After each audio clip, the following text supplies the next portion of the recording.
Welcome to Luca is a Billionaire, where the only thing I invest in is your answers. You start by prepping the gear. Plug an 18W plus USB PD adapter into the wireless pad because stable power matters for full-speed charging. Once done, remove bulky cases or metal accessories. A case over 3 mm or cards will block coil coupling.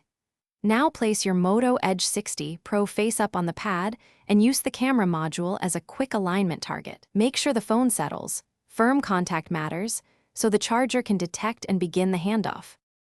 You'll need to fine-tune placement. Slide the phone a few millimeters until the pad's LED or the phone's charging icon appears, because coil overlap determines efficiency. Once connected, make sure battery saver or charge protection is enabled if you care about longevity. These features slow top-end charging. Also, make sure the phone sits on a hard surface to dissipate heat. Wireless charging generates warmth, and heat reduces speed and battery lifespan. Finally, avoid stacking other devices or cards. You finish by confirming the charge indicator increases within about 30 seconds. This proves proper coil alignment and power delivery. When done, lift the Moto Edge 60 Pro straight off the pad rather than sliding it, because that reduces wear and accidental card friction. If charging fails, here's one key troubleshooting path.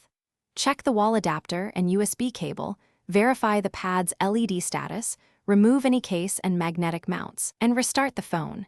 Aligning the coils correctly usually resolves most issues.